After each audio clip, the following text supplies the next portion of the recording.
ओम शांति। बाबा कहते बच्चे, 4 युग हैं, सतयुग, त्रेता, द्वापर, कलयुग। कलयुग का अंत और सतयुग की आद, जिसको पुरुषोत्तम संगम युग कहते हैं। पुरुषोत्तम संगम युग ऐसा युग है जो सर्व आत्माओं को पुरुषों से उत्तम बनाने का कार्य होता है, और वो स्वयं परमात्मा इस युग में अवतरित होकर हम सब आत्माओं को पुरुषों से उत्तम श्रेष्ठ बनाने के लिए आते हैं।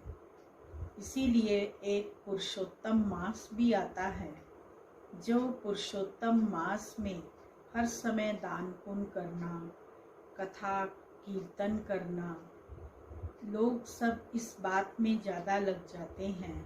मंदिरों में जाना, दर्शन करना, तीर्थ करना, यही सब कार्य करते हैं, धार्मिक कार्य, जिससे उनके जीवन के अंदर सुख, शांति और पवित्रता आ जाए।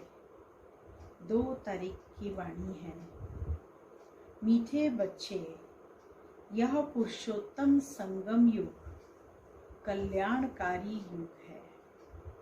इसमें ही परिवर्तन होता है। तुम कनिष्ठ से उत्तम पुरुष बनते हो।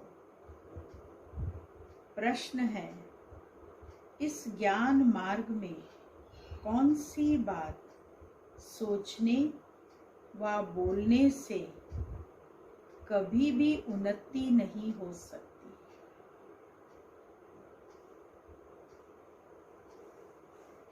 उत्तर है, ड्रामा में होगा तो पुरुषार्थ कर लेंगे,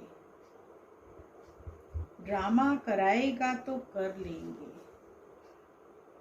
यह सोचने व बोलने वालों की उन्नति कभी नहीं हो सकती। यह कहना ही रॉन्ग है। तुम जानते हो, अभी जो हम पुरुषार्थ कर रहे हैं, यह भी ड्रामा में नूंद है। पुरुषार्थ करना ही है।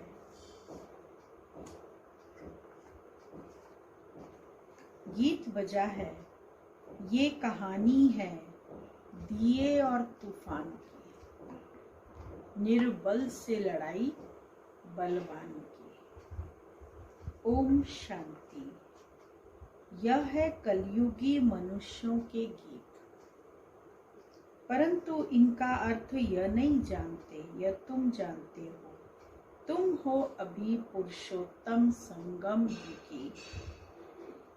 संगम युग के साथ पुरुषोत्तम भी लिखना चाहिए। बच्चों को ज्ञान की पॉइंट्स याद न होने के कारण फिर ऐसे ऐसे अक्षर लिखने भूल जाते हैं। यह मुख्य है, इनका अर्थ भी तुम ही समझ सकते हो। पुरुषोत्तम मास भी होता है, यह फिर है पुरुषोत्तम संगम युग। यह संगम का भी एक त्योहार है। यह त्योहार सबसे उच्च है। तुम जानते हो, अभी हम पुरुषोत्तम बन रहे हैं।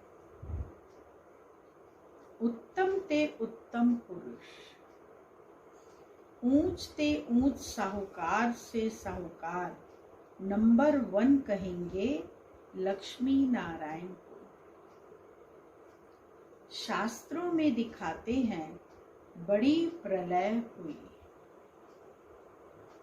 फिर नंबर 1 श्री कृष्ण पीपल के पत्ते पर भव सागर में आया।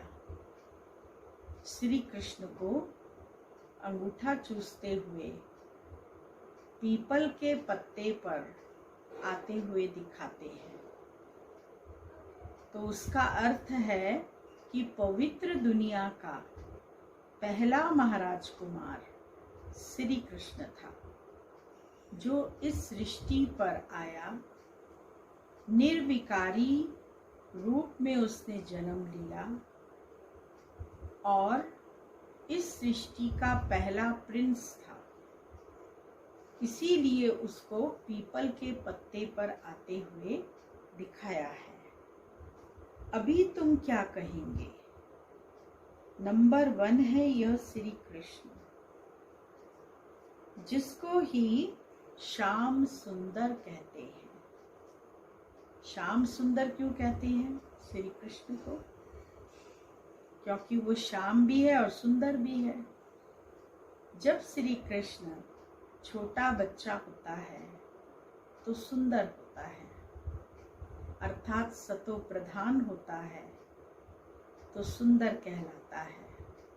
और वही जब श्री कृष्ण की आत्मा, जिसके बारे में एक कहानी बताई है कि श्री कृष्ण बॉल खेल रहे थे जमुना के कंठे पर अपने साथियों के साथ, और बॉल जमुना में जाकर गिर जाती है। उस जमुना में कालिया दे नाग रहता है अपने परिवार के साथ, और श्री कृष्ण छलांग लगाते हैं बॉल लाने के लिए। कालिया दे नाग से युद्ध होता है उनका, और वो जीत जाते हैं। और कालिया दे के ऊपर उनको डांस करते हुए दिखाया है। और सांवला कलर, जब वो बाहर निकलते हैं तो उनका गोरा रंग सांवला हो जाता है। इसका आध्यात्मिक रहस्य है कि जब श्री कृष्ण की आत्मा सतयुग और त्रेता युग के बाद द्वापर युग में आती है, उस समय 5 विकारों के अंदर फंसने के कारण वो सांवली बन जाती है। और सांवली बनकर फिर नीचे उतरते उतरते जब कलयुग के अंत में आती है तो परमात्मा उनके माध्यम से उनको भी सतो प्रधान बनाते और साथ साथ अन्य आत्माओं को भी सतो प्रधान बनाते हैं। इसीलिए श्री कृष्ण को श्याम सुंदर कहा जाता है। दिखाते हैं, अंगूठा चूसता हुआ आया। बच्चा तो गर्भ में ही रहता है, तो पहले पहले ज्ञान सागर से निकला हुआ उत्तम ते उत्तम पुरुष श्री कृष्ण है। ज्ञान सागर से स्वर्ग की स्थापना होती है, उनमें नंबर 1 पुरुषोत्तम यह श्री कृष्ण है। और यह है ज्ञान का सागर, पानी का नहीं। प्रलय भी होती नहीं। कई बच्चे नए नए आते हैं तो बाप को फिर पुरानी पॉइंट रिपीट करनी पड़ती है। सतयुग, त्रेता, द्वापर, कलयुग, यह 4 युग तो हैं। 5वां फिर है पुरुषोत्तम संगम युग। इस युग में मनुष्य चेंज होते हैं, कनिष्ठ से सर्वोत्तम बनते हैं। जैसे शिव बाबा को भी पुरुषोत्तम व सर्वोत्तम कहते हैं ना, वह है ही परम आत्मा परमात्मा। फिर पुरुषों में उत्तम है यह लक्ष्मी नारायण। इन्हों को ऐसा किसने बनाया, यह तुम बच्चे ही जानते हो। बच्चों को भी समझ में आया है। इस समय हम पुरुषार्थ करते हैं ऐसा बनने के लिए। पुरुषार्थ कोई बड़ा नहीं है, मोस्ट सिंपल है। सीखने वाली भी हैं अहिल्याएं उपजाएं। जो कुछ भी पढ़ी लिखी नहीं है, उन्हों के लिए कितना सहज समझाया जाता है। देखो, अहमदाबाद में एक साधु था। कहता था हम कुछ खाते पीते नहीं हैं। अच्छा, कोई सारी आयु खाता पीता नहीं, फिर क्या? प्राप्ति तो कुछ नहीं है ना। झाड़ को भी खाना तो मिलता है ना। खाद, पानी और नेचुरल उनको मिलता है जिससे झाड़ वृद्धि को पाता है।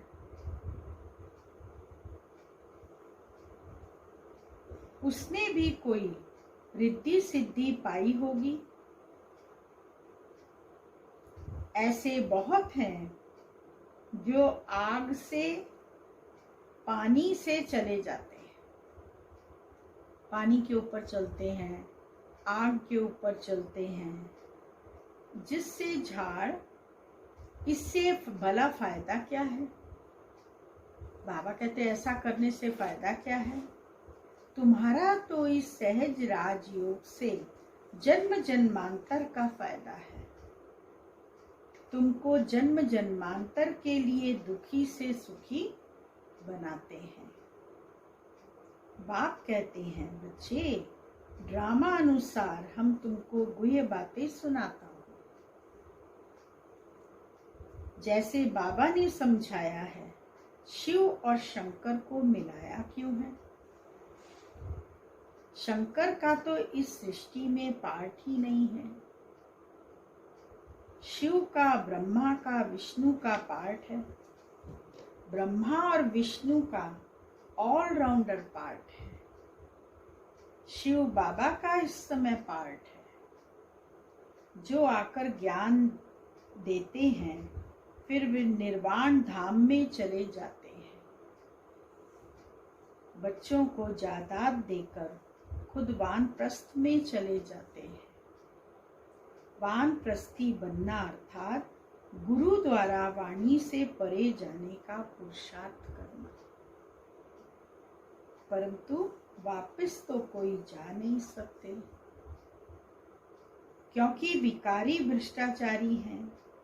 विकार से जन्म तो सबका होता है। यह लक्ष्मी नारायण निर्विकारी हैं, उन्हों का विकार से जन्म नहीं होता है। इसीलिए श्रेष्ठाचारी कहलाए जाते हैं। कुमारियां भी निर्विकारी हैं, इसीलिए उनके आगे माथा टेकते हैं। तो बाबा ने समझाया कि यहाँ शंकर का कोई पार्ट नहीं है। बाकी प्रजापिता ब्रह्मा तो जरूर प्रजा का पिता हुआ ना। शिव बाबा को तो आत्माओं का पिता कहेंगे, वह है अविनाशी पिता। यह गुह्य बातें अच्छी रीति धारण करनी है। जो बड़े बड़े फिलॉसफर होते हैं, उनको बहुत टाइटल मिलते हैं। श्री श्री 108 का टाइटल भी विद्वानों को मिलते हैं। बनारस के कॉलेज के पास कर टाइटल ले आते हैं। बाबा ने गुप्ता जी को भी इसीलिए बनारस भेजा था। बनारस में जो यूनिवर्सिटी है, जो वहाँ के कॉलेज हैं, उसके अंदर वेदों का अध्ययन, शास्त्रों का अध्ययन जो करते हैं, उनको भी टाइटल मिलते हैं। बड़े बड़े फिलॉसफर होते हैं, उनको भी टाइटल दिए जाते हैं। श्री श्री 108 का टाइटल भी विद्वानों को मिलते हैं। बनारस के कॉलेज के पास कर टाइटल ले आते हैं। बाबा ने गुप्ता जी को इससे बनारस भेजा था। गुप्ता जी थे जो बहुत सेवाधारी थे। बाबा ने उनको बनारस भेजा था कि जाओ विद्वानों की सेवा करो, क्योंकि वहाँ साधु महात्मा पंडित आदि बनारस में बहुत हैं। विश्वनाथ जी का मंदिर है शिव बाबा का, तो वहाँ पर बहुत भक्ति भावना वाले लोग रहते हैं। कि उन्हों को जाकर समझाओ कि बाप का भी टाइटल अपने ऊपर रख बैठे हो। बाबा को श्री श्री 108 जगत गुरु कहा जाता है। माला ही 108 की होती है। 8 रतन गाए जाते हैं। यह वह पास विद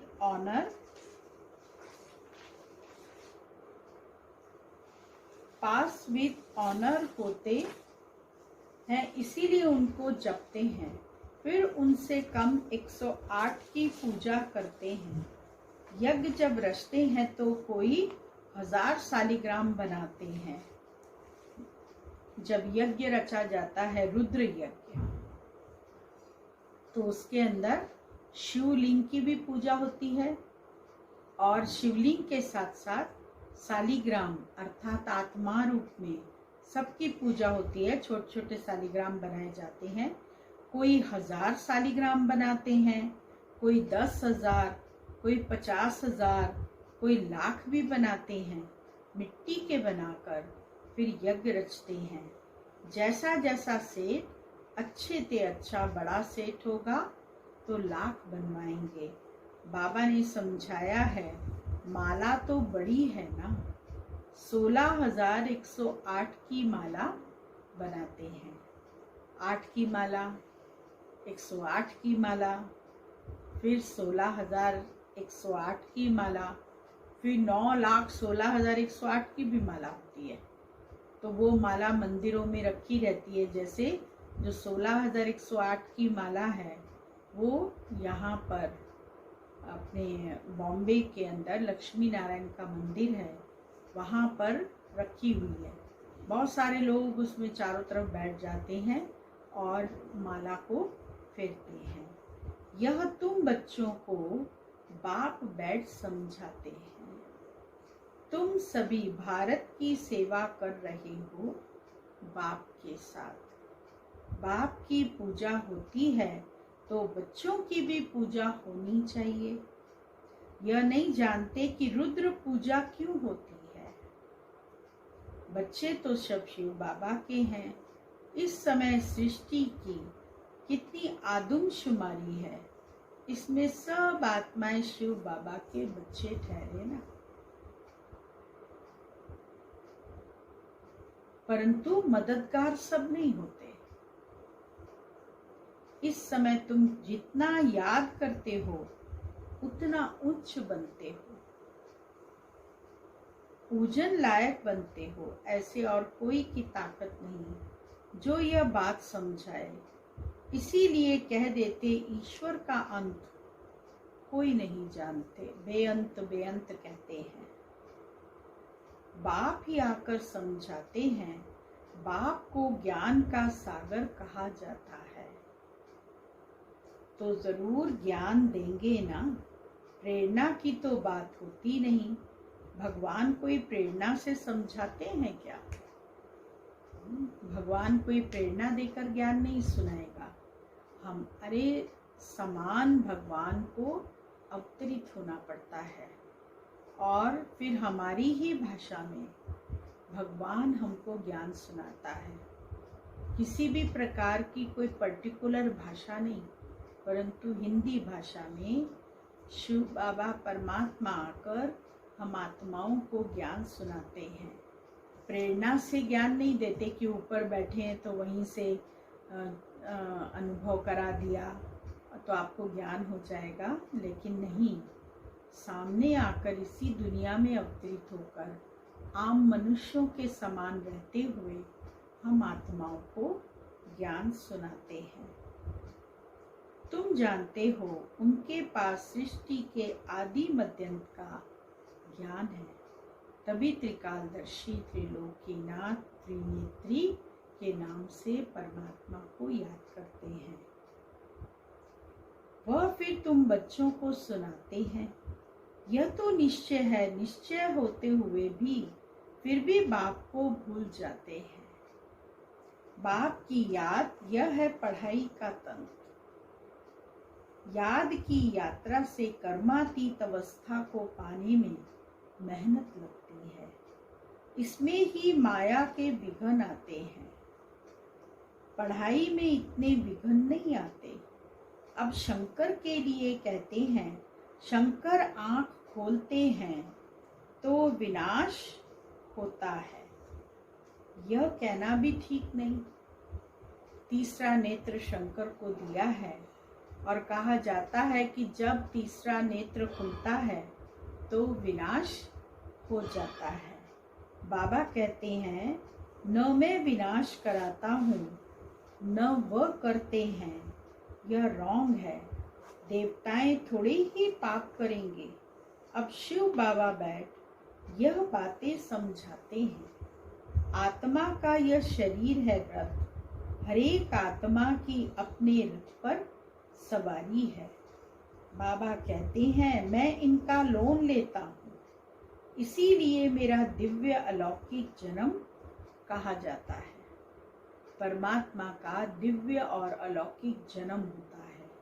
वो माता के गर्भ से जन्म नहीं लेते, परंतु साधारण बूढ़े ब्राह्मण तन में अवतरित होते हैं, उनका आधार लेते हैं। आधार लेकर के हम सब आत्माओं को ज्ञान सुनाते हैं, योग सिखाते हैं, और ज्ञान और योग के माध्यम से हमारे जीवन में परिवर्तन लाते हैं, साथ साथ अन्य आत्माओं को भी परिवर्तित करते हैं। इसीलिए मेरा दिव्य अलौकिक जन्म कहा जाता है। अभी तुम्हारी बुद्धि में 84 का चक्कर है। जानते हो अभी हम घर जाते हैं, फिर स्वर्ग में आएंगे। बाबा बहुत सहज कर समझाते हैं, इसमें हार्ट फेल नहीं होना है। कहते हैं बाबा हम पढ़े लिखे नहीं हैं, मुख से कुछ निकलता नहीं, परंतु ऐसा तो होता नहीं, मुख तो जरूर चलता ही है। खाना खाते हो मुख चलता है ना। खाना खाते हो तो बाबा पूछते हैं मुख चलता है ना। वाणी न निकले यह तो हो न सकता। बाबा ने बहुत सिंपल समझाया है। कोई मौन में रहते हैं तो भी ऊपर में इशारा देते हैं कि उनको याद करो। दुख करता सुख करता वह एक ही दाता है।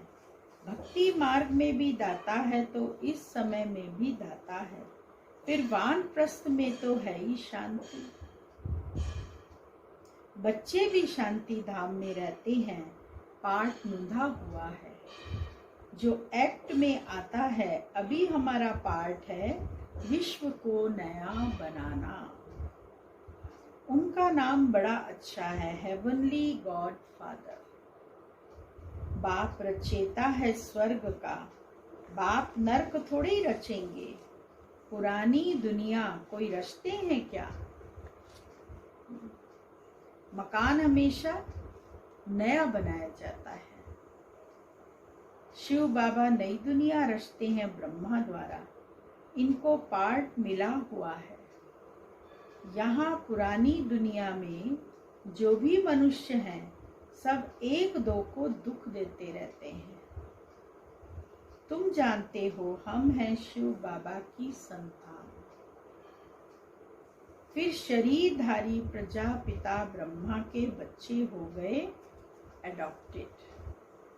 हमको ज्ञान सुनाने वाला है शिव बाबा रचयिता, जो अपनी रचना के आदि मध्यंत का ज्ञान सुनाते हैं। तुम्हारी एम ऑब्जेक्ट ही है यह बनना।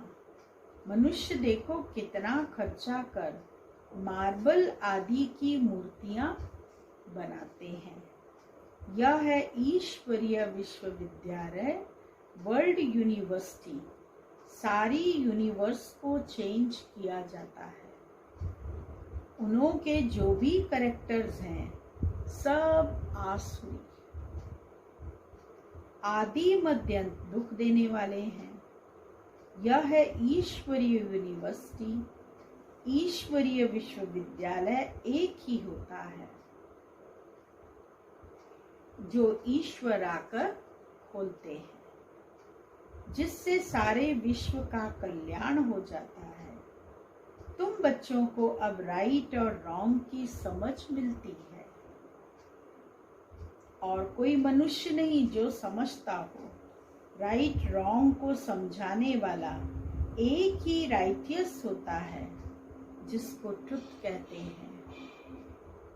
बाप ही आकर हर एक को राइटियस बनाते हैं।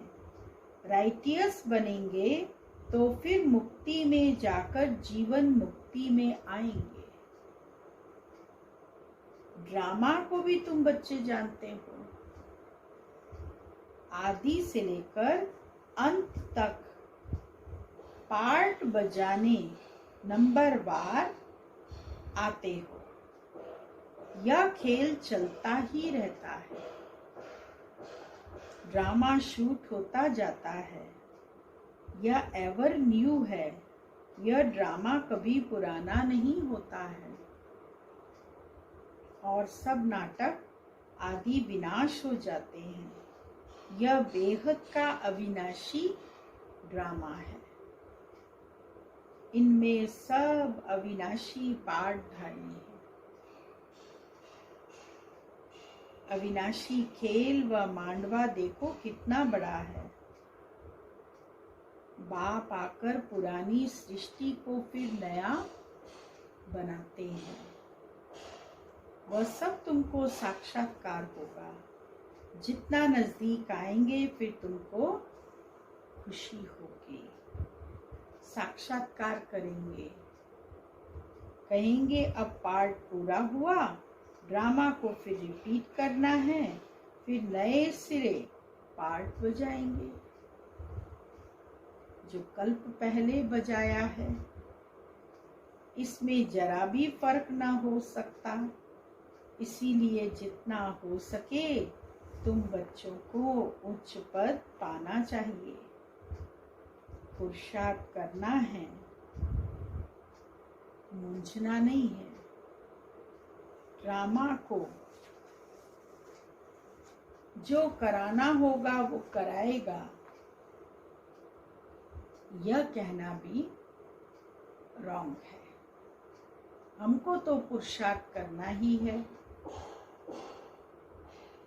अच्छा, मीठे मीठे सिकिलदे बच्चों प्रति माता पिता बाप दादा का याद प्यार और गुड मॉर्निंग। रूहानी बाप की रूहानी बच्चों को नमस्ते। रूहानी बच्चों की रूहानी बाबा को याद प्यार, गुड मॉर्निंग, नमस्ते। मुख्य सार है पहला पॉइंट, पढ़ाई का तंत्र बुद्धि में रख, याद की यात्रा से कर्मातीत अवस्था को पाना है।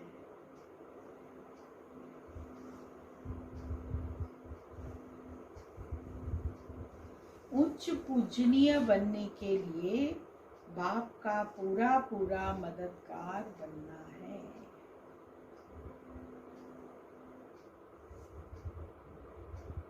दूसरा पॉइंट, सत्य बाप द्वारा राइट रॉन्ग की जो समझ मिली है,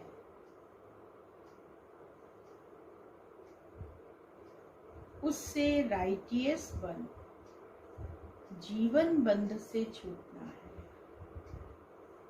मुक्ति और जीवन मुक्ति का वर्षा लेना है।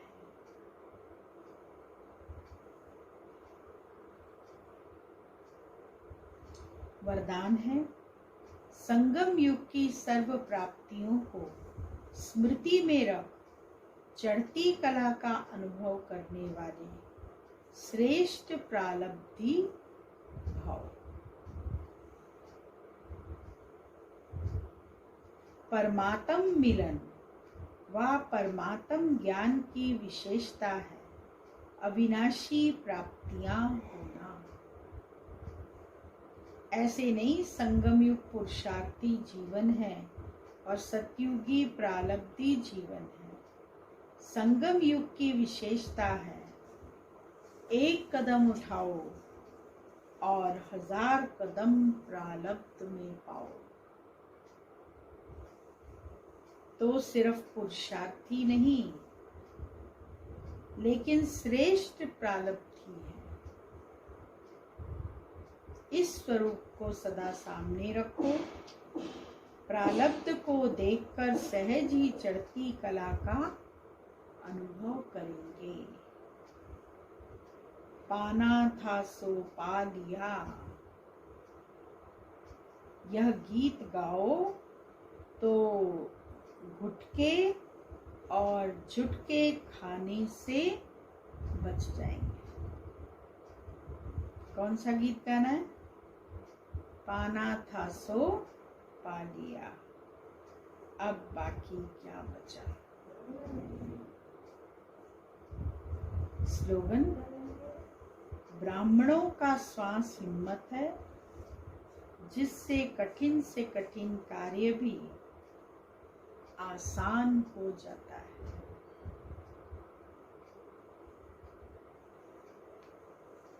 मातेश्वरी जी के अनमोल महावाक्य मुक्ति और मोक्ष।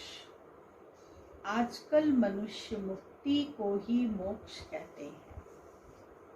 वह ऐसे समझते हैं जो मुक्ति पाते हैं वो जन्म मरण से छूट जाते हैं। वो लोग तो जन्म मरण में न आना इसको ही उच्च पद समझते हैं। वही प्रारब्ध मनाते हैं। जीवन मुक्ति फिर उसको समझते हैं जो जीवन में रहकर अच्छा कर्म करते हैं। जैसे धर्मात्मा लोग हैं उन्हों को जीवन मुक्त समझते हैं। बाकी कर्म बंधन से मुक्त हो जाना वो तो कोटों में से कोई बिरला ही समझते हैं। अब यह है उन्हों की अपनी मत, लेकिन हम तो परमात्मा द्वारा जान चुके हैं कि जब तक मनुष्य पहले विकारी कर्म बंधन से मुक्त नहीं हुआ है तब तक आदि मध्य अंत दुख से छूट नहीं सकेंगे। तो इससे छूटना यह भी एक स्टेज है। तो भी पहले जब ईश्वरीय नॉलेज को धारण करें तभी उस स्टेज पर पहुंच सकें, और उस स्टेज पर पहुंचाने वाला स्वयं परमात्मा चाहिए। क्योंकि मुक्ति जीवन मुक्ति देते वह हैं, वो भी एक ही समय आए सबको मुक्ति जीवन मुक्ति दे देता है। बाकी परमात्मा कोई अनेक बार नहीं आते, और न कि ऐसा समझो कि परमात्मा ही सब अवतार धारण करते हैं। ओम शांति। आज का स्वमान है